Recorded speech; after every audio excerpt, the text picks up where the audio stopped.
안녕하세요. 닥터 MBC 목서윤입니다. 재발과 악화를 반복하는 피부 질환 중 대표적인 게 바로 건선입니다. 건선은 일조량이 많고 습한 여름철에는 증상이 다소 사라지다가 찬바람이 부는 가을, 겨울철에 악화되거나 재발되는 경우가 많은데요. 그래서 오늘 이 시간에는 생약한의원 김상익 원장과 함께 환절기에 주의해야 하는 질환, 건선에 대해 알아보겠습니다. 날씨가 건조해지는 환절기와 겨울철, 극성을 부리는 피부질환 건선. 사회적인 편견과 우울증까지 불러오는 건선의 치료에 대해 생약한의원 김상익 원장과 함께 알아봅니다.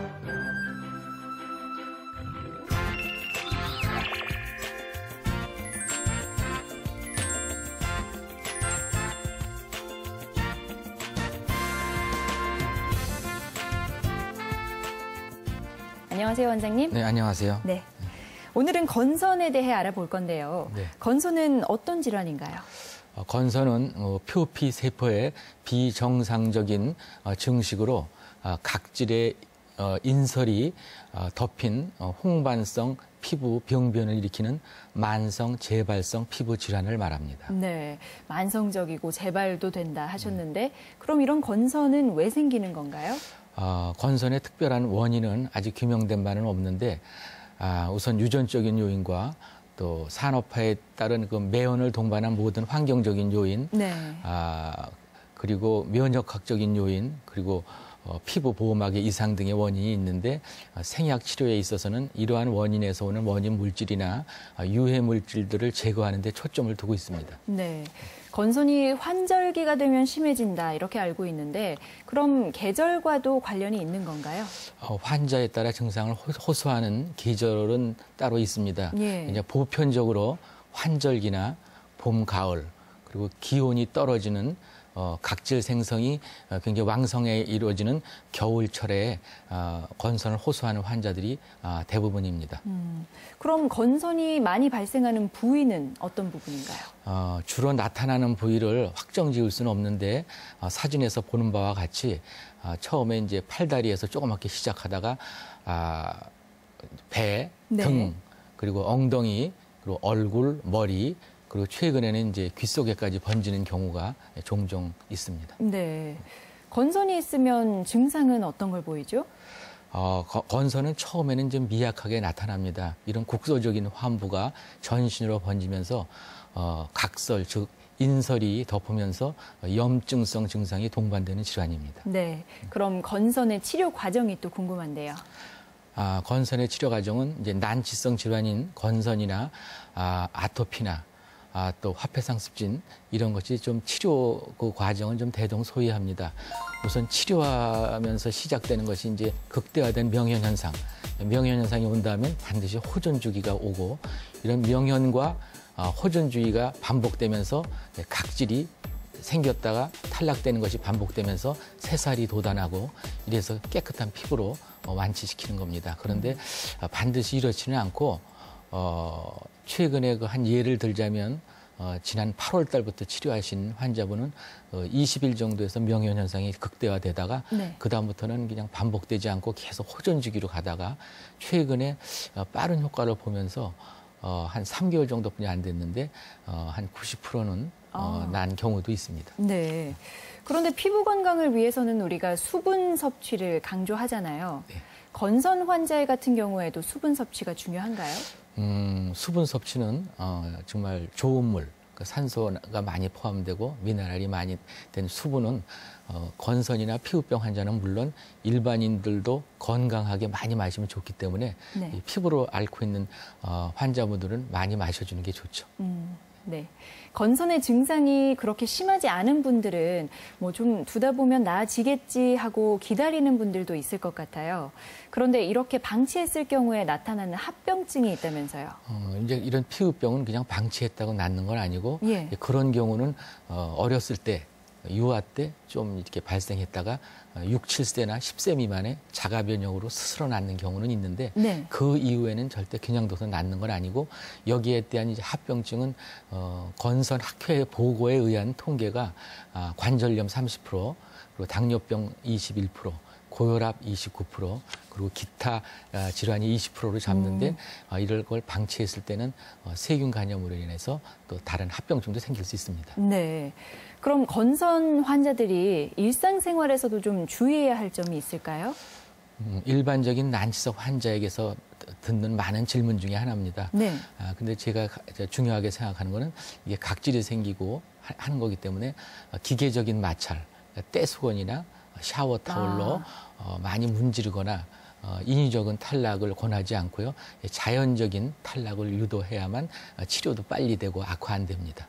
건선의 치료 기간은 어느 정도가 되나요? 치료 기간은 뭐 사람마다 편차가 있이 다양한데 어린아이들은 많은 치료를 안 했기 때문에 치료가 용이할 수도 빨리 될 수도 있고 네. 성인인 경우는 이분이 그동안에 어떠한 치료를 어떻게 했냐에 따라 굉장히 다릅니다. 어떤 민간요법에 많이 다니고 또 뭐 한양방 치료 또 스테로이드의 너무 남용 이런 거에 대해서 편차는 있습니다. 그래서 명현현상도 심하게 올 수도 있고 약하게 올 수도 있고 이런 기간이 평균적으로 말해서 5개월에서 한 1년을 잡고 치료에 임하고 있습니다.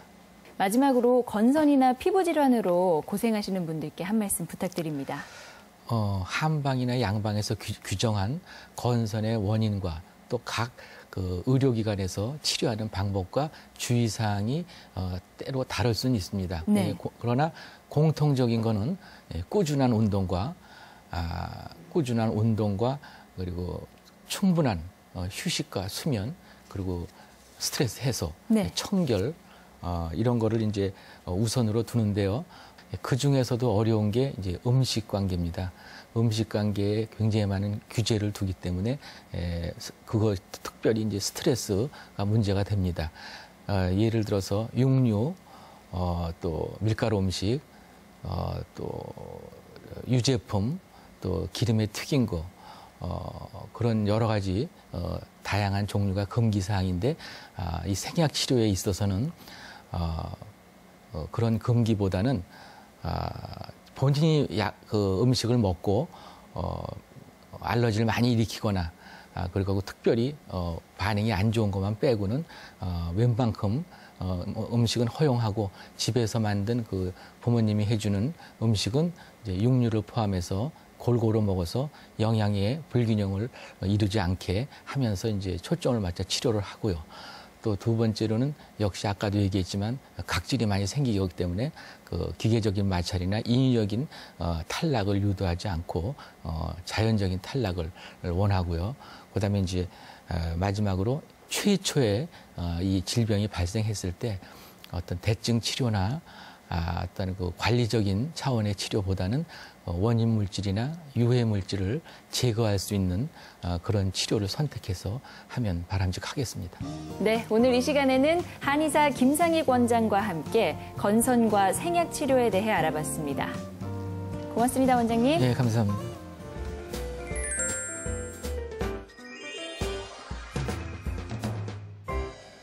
국민건강보험공단의 진료비 지급 자료에 따르면 조현병으로 진료를 받은 환자는 지난해 2014년 기준 10만 4천 명에 달하는 것으로 나타났습니다.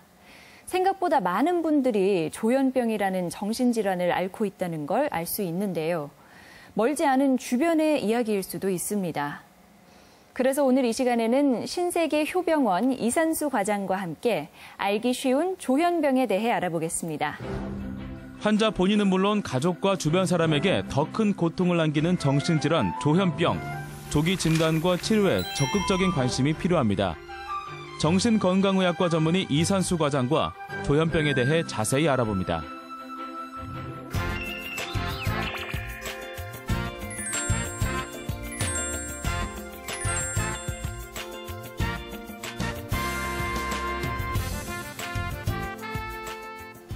안녕하세요, 과장님. 예, 안녕하십니까. 네, 조현병은 어떤 병인가요? 2011년 정신분열병을 부정적인 어감과 사회적 편견을 극복하고자 조현병으로 개명을 했습니다. 예. 조현병은 환자의 생각과 감정을 통합하지 못하여 마치 조율되지 않는 현악기와 같다여 이름을 붙여진 것입니다. 그렇군요. 그럼 조현병을 앓고 있는 환자는 어떻게 진단할 수 있나요? 기본적으로 엑스레이나 CT, MRI 같은 검사는 도움이 되지 않고 임상 심리 검사가 오히려 더 유용할 수 있습니다.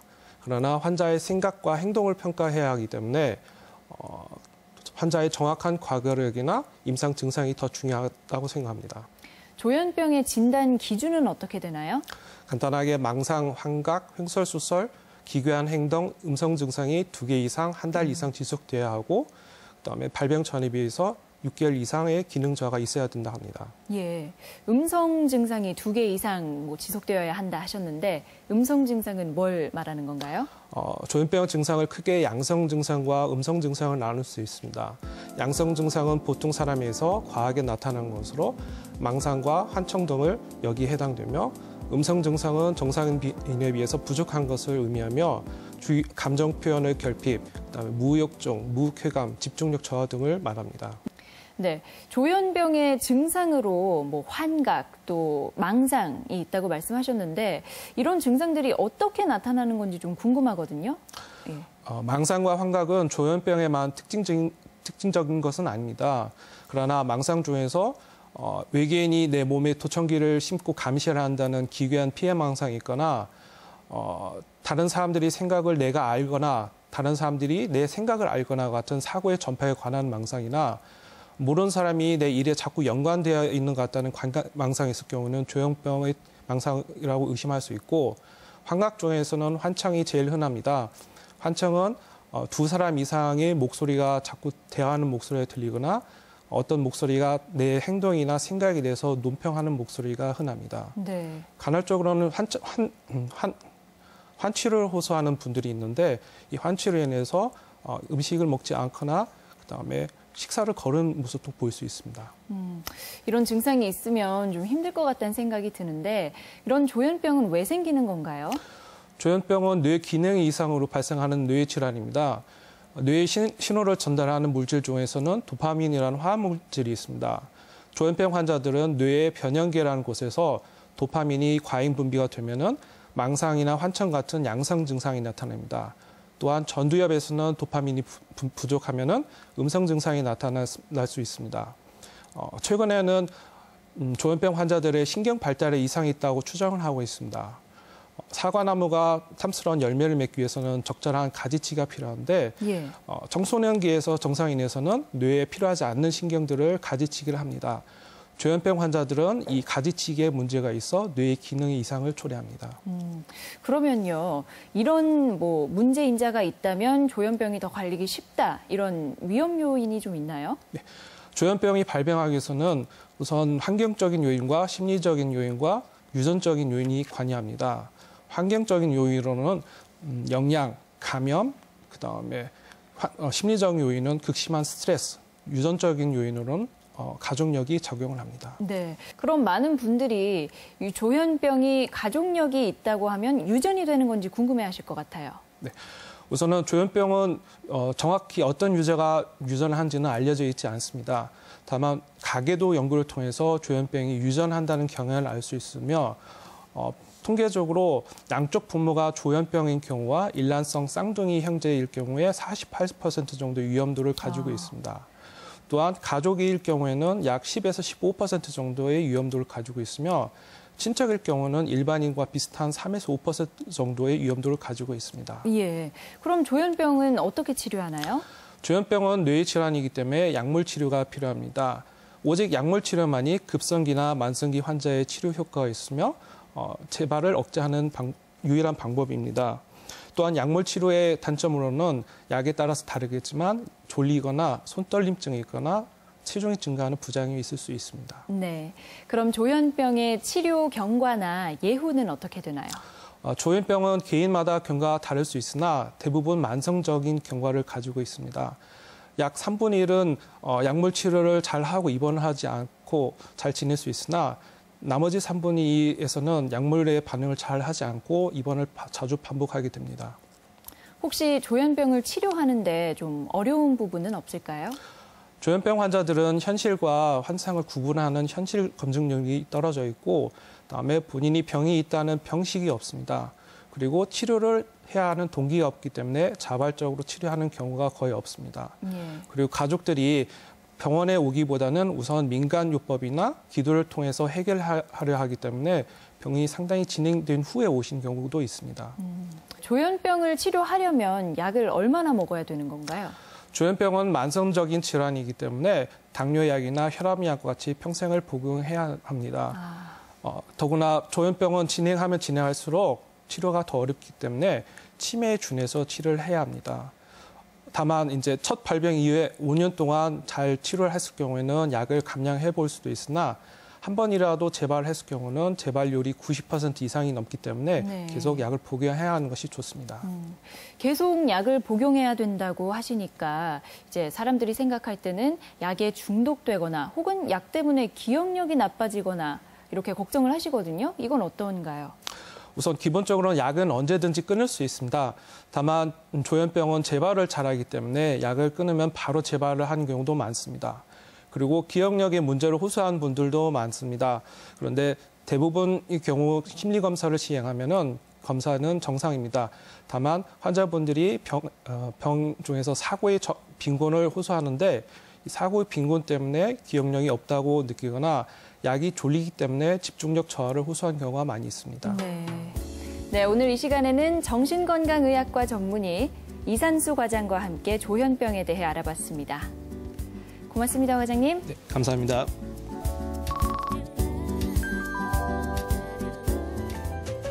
겨울철 가정에서 흔히 발생할 수 있는 응급 상황 중 하나가 난방기나 뜨거운 물에 화상을 입는 겁니다. 이때 민간요법으로 소주나 된장을 바르는 경우가 있는데요. 감염 위험도 있고 상처를 오히려 악화시킬 수 있다고 합니다. 화상을 입은 후에는 흐르는 찬물로 화상 부위를 식힌 후에 젖은 거즈로 덮어주고 붕대를 느슨히 감은 후 병원을 찾는 게 제일 좋습니다. 얼음을 화상 부위에 직접 대는 것은 동상을 일으킬 수 있기 때문에 주의해야 한다고 합니다. 제가 준비한 소식은 여기까지고요. 저는 다음 이 시간에 다시 인사드리겠습니다. 여러분 고맙습니다.